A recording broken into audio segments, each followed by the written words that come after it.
Hello everyone, welcome back to the YouTube channel of Promed Mentor. I am Dr. Dipankar and this is episode 10 of important MCQs and topics for NEET PG 2026 and today's topic is mycology. So let's start. First question. A 27-year-old man presents with fever, shortness of breath. A fungating mass is seen in the right lung.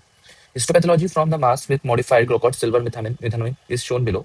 Identify the organism. Okay. So options are right angle branching septate hyphae, mucormycosis, pigmented budding hyphae, chromoblastomycosis, acute angle branching septate hyphae, aspergillus, and acute angle branching septate hyphae, rhizopus. Again, 5 to 10 seconds for you guys. So the correct answer is C, that is acute angle branching septate hyphae, aspergillus. देखिए आपको दिख ही रहा होगा इसमें कि जो branching pattern है वो एक्यूट है, ठीक है। तो हम ऑटोमेटिकली थर्ड या फोर्थ ऑप्शन पे तो वैसे ही पहुंच गए। अब हमें ये देखना है कि ये राइजोपस है या फिर एस्पर्जिलस है, ठीक है। तो चलिए बात करते हैं डिटेल में। सी ऑप्शन सही है, दैट इज एस्पर्जिलस। अब अगर हम एस्पर्जिलस की बात करते हैं तो देखिए एस्पर्जिलस में आपको जो स्पेसिफिक चीज़ें याद रखनी है उसमें क्या है, सबसे पहले कि इसमें ना एरियल हाइफे देखने को मिलता है जो कि कोनिडिया को बोर करता है, ठीक है। लॉन्ग एसेप्टेट कोनिडियो फोर्स देखने को मिलता है जो कि टर्मिनल वेसिकल से बनाता है, ठीक है। अब देखिए ये जो है ना स्ट्रक्चर, ये स्ट्रक्चर जो है इसे हम कहते हैं फियालाइट्स। मैं लिख देता हूँ, ठीक है। इसके अंदर कोनिडिया है, ठीक है, जो कि बेसिक बेसिक पेटल जेंस में प्रेजेंट होता है, ठीक है। अब ये सॉल्यूशन कौन सा जो ब्लू ब्लू हमें दिख रहा है जिसमें हम ये देख रहे हैं, इस सॉल्यूशन को कहते हैं लैक्टोफेनॉल कॉटन ब्लू सॉल्यूशन, ठीक है। और इससे हम क्या देख पाते हैं, एस्पर्जिलस फ्यूमिगेटस को, ठीक है। अब एस्पर्जिलस की कुछ और कंडीशंस भी होती हैं, जैसे कि हम बात करें एस्परजिलोमा जिसे हम फंगल पॉल कहते हैं, तो जो ये लंग्स में पाया जाता है जिसमें ना पहले से कैविटी हो, जैसे लेट्स से कि कोई पेशेंट है उसको ट्यूबरक्लोसिस की हिस्ट्री है तो उसकी वजह से उसमें कैविटी बन गई है, उसमें जो फंगस इन्फेक्शन होता है उसे एस्परजिलोमा या फिर फंगल बॉल कहते हैं। या फिर एलर्जिक ब्रोंकोपल्मोनरी एस्परजिलोसिस जो कि टाइप 1 हाइपरसेंसिटिविटी कराता है, टाइप 3 भी हाइपरसेंसिटिविटी कराता है। ईयर की बात करें तो ओटोमाइकोसिस कराता है, आइस की बात करें तो केराटिटिस कराता है, नेजल की बात करें नेजल साइनसिस कराता है, ठीक है। अब ये जो एस्परजिलस है ना, इसके डायग्नोसिस के लिए हम क्या से टेस्ट करते हैं, सीरम गैलेक्टोमेनन एसिड, ठीक है। या फिर वेट माउंट की प्रिपरेशन कर सकते हैं या फिर कल्चर कर सकते हैं एसडीए पे, ठीक है। डेस्ट्रोस लगा सबराउट्स डेस्ट्रो लगा उस पर कल्चर भी कर सकते हैं। अगर हम बाकी ऑप्शन देखें जैसे म्यूकर माइकोसिस की बात करते हैं तो सबसे पहली बात तो ये जो है ना, ये म्यूकर जो होता है वो नॉन सेप्टेड होता है, ये जो ब्रॉड हाइफे होता है, ठीक है। एरियल स्पोरेंजियोफोर्स बनते हैं जो कि स्पोरेंजियम में एंड करते हैं, ठीक है। अगर मैं क्रोमोप्लास्टोमाइकोसिस की बात करता हूँ तो ये एक सबक्यूटेनियस इन्फेक्शन कराता है। इसमें हमें क्या देखने को मिलता है स्पेसिफिक, इसमें हमें देखने को मिलता है स्क्लेरोटिक बॉडीज, ठीक है। या फिर दूसरा नाम जो है वो है मेडलर बॉडीज, ठीक है। अगर मैं ड्राइजोपस की बात करता हूँ तो इसमें क्या होता है, राइजोइड्स होते हैं विद स्पोरेंजियोफोर्स, ठीक है। तो यहाँ पर जो बेस्ट हमारा most appropriate and accurate answer है that is C, acute angle branching septate hyphae specialist.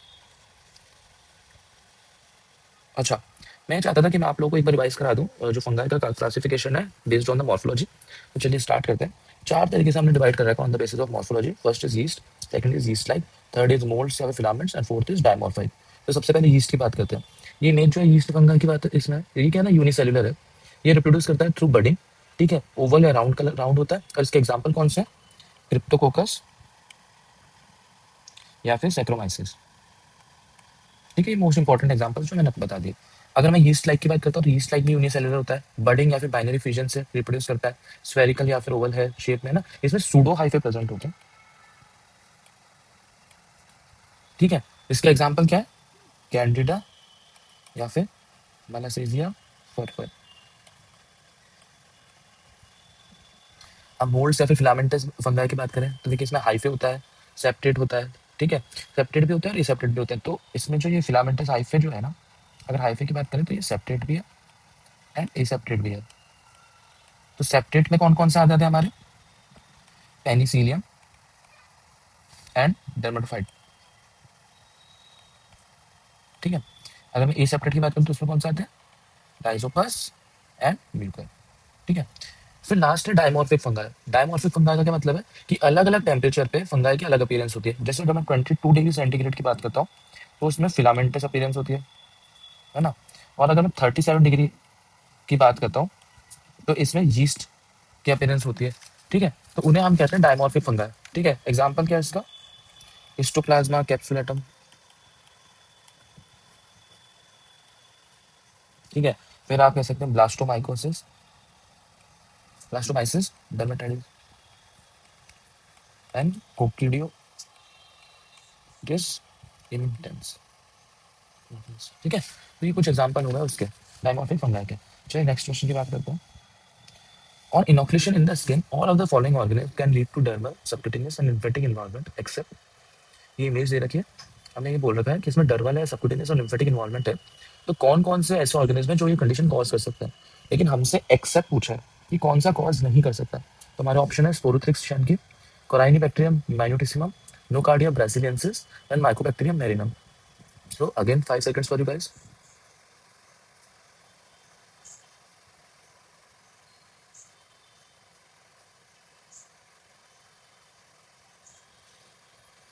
So the correct answer is B. कैसे, देखिए क्या है ना, दिस इज, अगर आप उसमें से देखेंगे, दिस इज स्पोरोट्राइकॉइड लिम्फोक्यूटेनियस इन्फेक्शन। ठीक है, जो कि कौन कौन से ऑर्गेनिज्म कराते हैं, एक तो ये Sporothrix schenckii, second Nocardia brasiliensis, third is Mycobacterium marinum, और इसके अलावा एक आप और एग्जांपल याद रखते हैं लिशमेनिया ब्रासिलियंसिस। ठीक है, ये सब है ना, ये इन्फेक्शन कराता है। ठीक है, बट ये जो कोराइनिबैक्टीरियम मल्टीन्यूसन है, ये क्या करता है, ये स्ट्रेटम कॉर्नियम लेयर जो होती है उसमें कराता है एरिथ्रास्मा। ठीक है, जो कि कहाँ प्रेजेंट होता है, ये ना एक सुपरफिशियल स्किन लीजन है जो कि एक्जिला और ग्रोइन में देखने को मिलता है। ठीक है, अब अगर हम स्पोरोथिक शैंकी की बात करते हैं, तो स्पोरोथिक शैंकी के बारे में हमें क्या पता है कि डायमॉर्फिक फंगाई है। ठीक है, 37 डिग्री पे यीस्ट लाइक होती है, यीस्ट की अपीयरेंस होती है, एंड 25 डिग्री सेंटीग्रेड पे माइसीलिया की होती है। ये कैसे कॉज करता है इन्फेक्शन, जब ट्रॉमेटिक इन्फेक्शन हो जाता है स्किन में। ठीक है, ड्रेनिंग लिम्फेटिक्स के थ्रू स्प्रेड करता है। इसमें जो हम जो माइक्रोस्कोपिक एग्जामिनेशन करते हैं तो स्पेशल टाइप की बॉडीज देखने को मिलती है, जिससे हम क्या कहते हैं एस्ट्रॉइड बॉडीज। आई गेस मैं उसकी इमेज भी डालूं, हाँ, दिस इज एस्ट्रॉइड बॉडीज जो कि स्पोरोथिक शैंकी पे देखने को मिलती है। ठीक है, और इसमें ना सिगार शेप्ड यीस्ट सेल्स देखने को मिलते हैं। ठीक है, और इसका ड्रग ऑफ चॉइस होता है इट्राकेनाजोल। ठीक है, फिर अगर हम नोकार्डिया ब्राजिलियंसिस की बात करते हैं तो ये ग्राम नेगेटिव बैक्टीरिया है। ठीक है, जो कि क्या करता है, एब्सेस कराता है, सेलुलाइटिस कराता है, माइसिटोमा भी करा देता है। और ना इसमें हमें ऐसा दिखता है ट्यूमर बनता है ना, तो मल्टीपल डिस्चार्जिंग साइनसेस देखने को मिलता है। ट्यूमर लाइक फॉर्मेशन होती है जिसमें मल्टीपल डिस्चार्जिंग साइनसेस देखने को मिलता है। फिर अगर मैं माइकोबैक्टीरियम मेरिनम की बात करूँ तो ये क्या कराता है, स्विमिंग पूल ग्रेन्युलोमा, और इसमें एक स्पेशल टाइप के अल्सर्स होते हैं जिन्हें हम कहते हैं इंडोलेंट अल्सर्स। ठीक है, so next question, a man presents with the following lesion after traumatic inoculation. Identify the causative organism.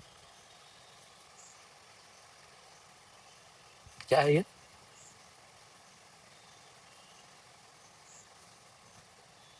This is स्पोरोथ्रिक्स Shanke. Okay, जिसके बारे में हमने अभी बात करी हमने।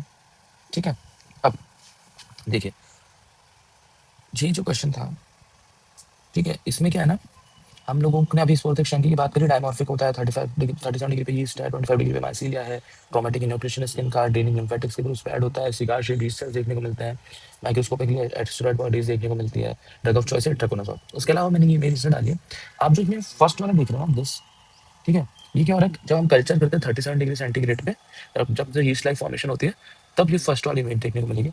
ये सेकंड वाला है जिसमें माइसीलिया देखने को मिल रहा है, ये होता है 25 डिग्री सेंटीग्रेड पे। ठीक है, ये जो सेकंड इमेज है, बी जो मार्क्ड है, इसमें क्या है, fungi with clustered microconidia with conidia 4। ठीक है, और जो लास्ट इमेज है इसमें क्या दिख रहा है, सेप्टेट हाइफे देखने को मिल रहा है हमें। तो ये कुछ इमेजेस हैं इंपॉर्टेंट जो कि आ सकती है। हमने स्पोरोथ्रिक्शन के बारे में अलग से बात कर ही लिया। ठीक है, अब बाकी ऑप्शन देख लेते हैं एक बार। अगर मैं माइकोबैक्टीरियम स्टोफुलेशन की बात करता हूँ तो ये एक तरीके का स्कोटोक्रोमोजन है। ठीक है, और ये क्या कराता है, क्रॉनिक सर्वाइकल लिम्फेटाइटिस। अगर मधुरेला माइसिटोमा की बात करते हैं तो ये यूमाइसिटोमा कराता है। ठीक है, और अगर फिर इसके मधुरेला माइसिटोमा जो है ना, ये यूमाइसिटोमा कराता है। ठीक है, ये दिस इज यूमाइसिटोमा। ठीक है, उसके बाद अगर मैं इसकी बात करता हूँ तो ये क्या है, क्रोमोब्लास्टोमाइकोसिस। ठीक है, ये कौन करा रहा है, यूरोफोरा, ये फिलारोफोरा वेरिकोसा जो है ये क्रोमोब्लास्टोमाइकोसिस करा रहा है। इसमें जो खास बात है ना वो ये है कि इसमें जब हम हिस्टोलॉजिकल एग्जामिनेशन करते हैं तो हमें ना स्क्लेरोटिक बॉडीज देखने को मिलती है। ठीक है, so let's move to the next question. Which of the following components of fungal cell wall is not seen in mucormycosis. जो म्यूकरमाइकोसिस है उसमें कौन सा फंगल सेल वॉल का कंपोनेंट एब्सेंट होता है। ठीक है, नॉट सीन। तुम्हारे पास ऑप्शन है beta 1,3 glucan, chitin and ergosterol. So what's the correct answer. Again, 5 seconds for you guys.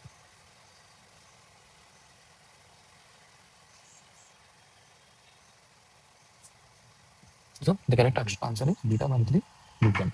Actually, what happens is जो ये beta-1,3 glucan होता है वो एब्सेंट होता है जाइगोमाइकोसिस में और म्यूकोरमाइकोसिस में, ठीक है। इसलिए इसमें क्या होता है ना, जो आपने फार्मा में ड्रग पढ़ा होगा जिसे कहते हैं इकाइनोकैंडिन्स, ठीक है, जो कि इनहिबिट करते हैं ग्लूकेन सिंथेस को, ठीक है। just a second, इसलिए कहता हूँ ग्लूकेन सिंथेस को, जो कि बीटा-1,3 ग्लूकेन बनाने में हेल्प करता है, उसको इनहिबिट कर देते हैं इकाइनोकैंडिन्स, ठीक है। इसलिए क्या होता है कि इकाइनोकैंडिन्स जो होते हैं ना वो एक्ट नहीं कर पाते हैं म्यूकोरमाइकोसिस या फिर जाइगोमाइकोसिस में, तो उसमें ड्रग ऑफ चॉइस क्या होती है, उसमें ड्रग ऑफ चॉइस होती है एम्फोटेरिसिन की, ठीक है। अभी last question, a patient presented with fever dyspnoea palpitation, just a second. हाँ तो चलिए, last question, that is a patient presented with fever, dyspnea, palpitations, and tachycardia. The echocardiogram revealed vegetation in septal leaflets. Tissue section from them reveal the following findings as shown in the image. What is the most likely implicated agent? Okay. So एक patient है जो कि present करा है fever, dyspnoea, palpitation और tachycardia से। जब eco करा तो हमें ये पता चला कि वेजिटेशन है जो वॉल्व के या फिर सेप्टल के लीफलेट्स है उसमें, ठीक है। टिश्यू सेक्शन जो है उसकी हमने माइक्रोस्कोपिक फाइंडिंग्स जो है वो दे रखी है, ठीक है। तो ये पूछा गया कि कौन सा ऑर्गेनिज्म है जो कि कॉज करता है, ठीक है। तो ऑप्शन क्या है, pigmented septate hyphae at 90 degrees that is mucormycosis, right angle branching septate hyphae fusarium, acute angle branching hyphae rhizopus, acute angle branching septate hyphae aspergillus, okay. तो इस इमेज को अगर आप देखेंगे तो यहाँ पर ना एरो इन्होंने पहले से दे रखा है हाइफे या एंगल देने के लिए, तो इससे भी आपको काफ़ी हेल्प मिलेगी। तो ये एक्यूट एंगल है, ये तो हम लोग समझिए कि एक्यूट एंगल है, ब्रांचिंग हाइफे, ठीक है। अब हम अगेन उसी सिचुएशन में आ गए कि ये राइजोपस है या फिर एस्परजिलस है, दो तो हमने ऑप्शन ऑलरेडी इसमें रूल आउट कर दिया, फर्स्ट और सेकंड। सो करेक्ट आंसर क्या है, again 5 seconds for you guys.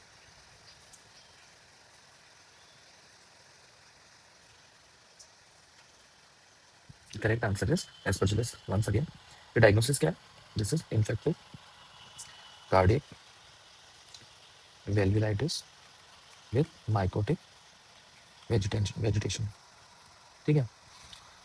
Basically एक ना इन्वेसिव एस्परजिलोसिस की बात हो रही है, जिसमें क्या है ना पेशेंट की जब इम्यूनिटी कम हो जाती है तो सफ़र करता है।